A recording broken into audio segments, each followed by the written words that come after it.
draws on. Now the hot-blooded gods assist me. O Jove, to watch the bull for thy Europa love set on thy horns. O powerful love, that in some respects makes a beast a man, some other, and then a beast. You were also, Jupiter, a swan to the love of Leda. Omnipotent love, how near the god drew to the complexion of a goose, a fowl done first in the form of a beast. Jove, a beastly fault, and then another fault in the semblance of a foal. Think on Jove, full fault. When gods have hot backs, what shall poor men do? For me, I am here, a Windsor stag, the fattest, I think, by the forest. Send me a curved time, love, or who can blame, to peace my troubles. Who comes here? My dog? Sir John! Are you there, my dear? My male dear? My dog with the black sky. Let the sky rain potatoes. Let it thunder to the tune of green sleeves. Hail kissing comfits. And now a ring goes. Let there come a tempest of provocation. I will shelter me here. Mr. Spade is come with me, sweetheart.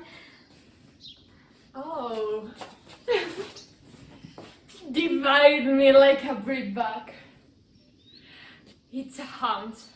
I will keep my sights to myself. My shoulders for fellow of this walk, and my horns I bequeath your husbands. Am I a good man? Huh? I speak like a herd in the thunder. Why now, Cupid, child of God? He makes restitution, as I am a good spirit welcome. Alas! What noise? Heaven forgive our sins! What this should be? Away, away! Away, away! I think the devil will not have me down, lest the oil that's in me should set hell on fire. He would never else cross me thus. Fairies, black, grey, green and white, you moonshine rebellers and shadows of the night, you orphan heirs of fixed destiny, attain your office and your polity. Cry hobgoblin, make the fairy eyes. Elves, lead your names, silence your airy toys. Cricket to Windsor chimney shall go live, where fires thou find sun wrack and hearts unswept. There, pins and maids as blue as bilberry, a radiant queen hates the sluts and slattery. They are fairies. He that speaks to them shall die.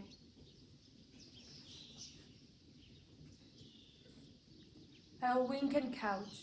No man their works must I. Wesley, go you, and where you find a maid that else you sleep has tried her predecessor, rain up the organs of her fantasy.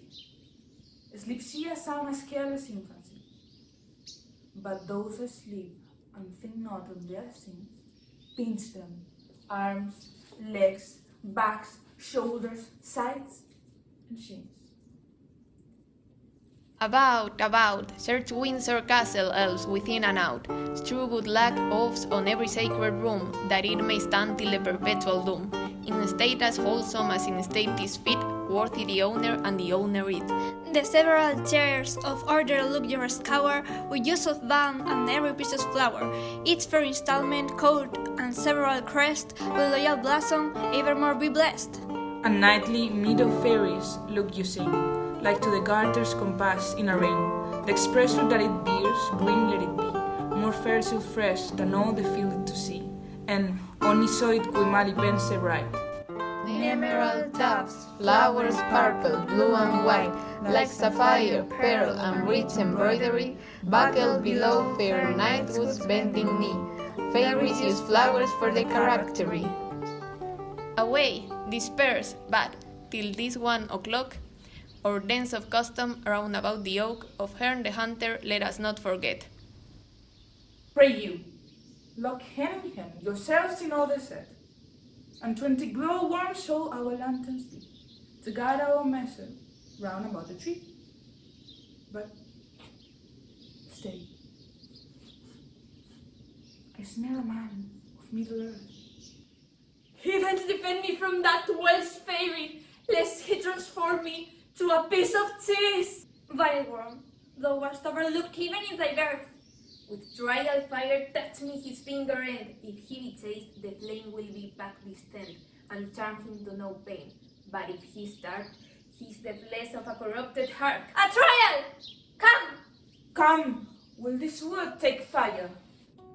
Oh, oh, oh! Oh!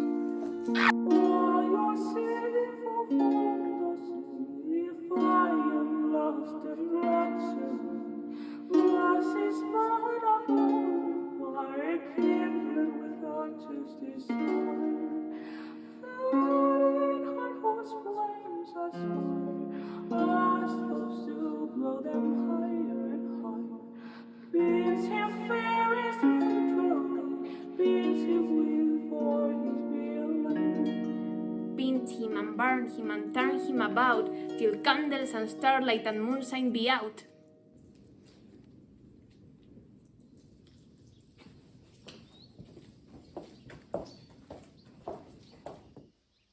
Knight, do not fly. I think we have watched you now. Will not but Herne the Hunter serve your turn? I pray you, come, hold up the jest no higher. Now, good Sir John, how you like the Windsor wives? See this, husband? Do not these fairy yokes become the forest better than the town? No, sir. Who's a cackle now, Master Brooke? Falstaff's an Eve, a cackling Eve. Here are his horns, Master Brooke. And Master Brooke, he hath enjoyed nothing of force but his back basket, his cudgel, and 20 pounds of money, which must be paid to Master Brooke. His horses are arrested for it, Master Brooke. Sir John, we have had you lad. We could never meet. I'll never take you for my love again. But I always con you, my dear. I do begin to perceive that I am made an ass. Aye, and an ox too. Both the proof are extant. And these are not fairies? I was 3 or 4 times in the thought they were not fairies.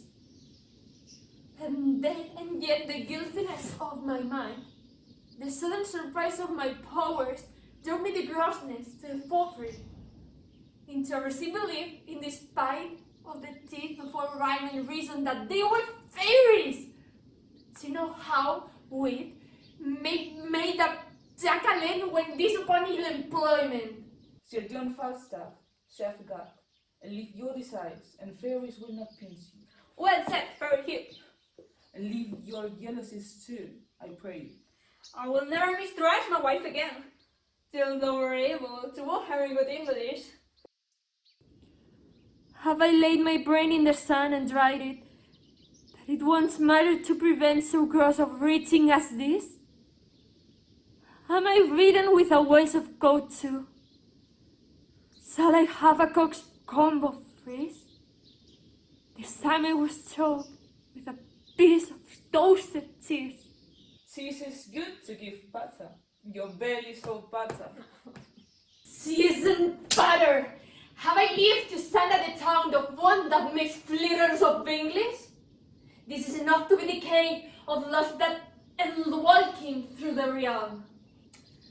Why, Sir John, do you think that we will have thrust virtue out of our hearts by the head and shoulders, and have given ourselves without scruple to hell, that even the devil could have made you our delight? What? A hot pudding? A bag of flax? Above men? All cold, withered, and of intolerable entrails, And one that is as slanderous as Satan, and as poor as you. and as weak as his wife. And given to fornication, and taverns, and sack, and wine, and metheglins, and drinkings, and swearing, and staring, privos, and pravos? Well, I am your theme. You have the start of me. I am dejected. I am not able to answer the world's flannel. Ignorance itself is a plummet over me. Use me as you will. Mary, sir, will bring you to Windsor, to warn Master Brooke that you have cozened of money to whom you should have been a panda. Over and above that you have suffered a thing to repair that money will be a bitter affliction. Nay, husband, let us go to make amends. Forget that sum, so we'll all be friends. Well, here's my hand, all is forgiven and blessed. Yet be cheerful, knight. To Salita possess tonight at my house, where I will desire thee to laugh at my wife that now laughs at thee. Tell her master Slender hath married her daughter. Doctors doubt that. If Anne Page be my daughter, she is, by this, Dr. Caius' wife. Ho ho ho, Father Page! Son, how now, son, have you dispatched? Dispatch! I'll make the best in Gloucestershire now want. Would I were hanged, liars! Of what, son? I came yonder at Eton to marry Mistress Anne Page, and she's a great lubberly boy. If it had not been in the church, I would have swinged him, or he should have swinged me. If I did not think it had been Anne Page, would I might never steal.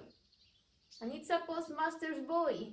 Upon my life, then you took the wrong. Why need you tell me that? I think so when I took a boy for a girl. If I had been married to him, for all he was in a woman's apparel, I would not have had him. Why, this is your own folly. Did I not tell you how you should know my daughter by her garments? I went to her in white and cried, Mom, and she cried, Bad yet, as Anne and I had appointed, and yet it was not Anne, but a postmaster's boy. Yes, you, Master Slender, cannot you see, but Mary poise? Oh, I am vexed at heart. What shall I do? Good George, be not angry. I knew of your purpose, turned my daughter in green, and indeed she is now with the doctor at the deanery, and there, married. There is Mr. Space. By God, I am consent. I am married a Braxton, a boy, and my son, by God. A boy it is not. And Bates, by God, I am concerned. Why did you take her in green? And by God, it is a boy, by God, and Wives of Windsor. This is strange. Who has got the writing? My heart misgives me. Here comes Master Fenton. How now, Master Fenton? Pardon, good father, good my mother, pardon. Now, mistress, how chance you went not with Master Slender? Why went you not with Master Doctor, mate? Do you, Mesa, hear the truth of it? You would have married the most shamefully, where there was no proportion held in love. The truth is, she and I, long since contract, are now so sure that nothing can dissolve us. The offense is holy that she hath committed, and this deceit loses the name of pride, of disobedience, or unduteous title, since the reign she doth evitate and shun 1,000 irreligious curses out, which forced marriage would have brought upon her. Stand not amazed, here's no remedy.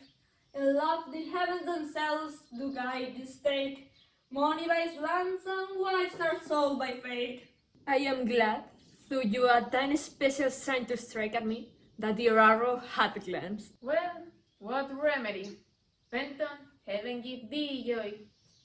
What cannot be eschewed must be embraced. When night does run, all sorts of deers are chased. Well, I will muse no further. Master Fenton, heaven give you many, many merry days. Good husband, let us everyone go home, and laugh this sport over by country fire. Sir John and all. Let it be so, Sir John. To Master Brooke you yet shall hold your word, for he tonight shall lie with Mistress Ford.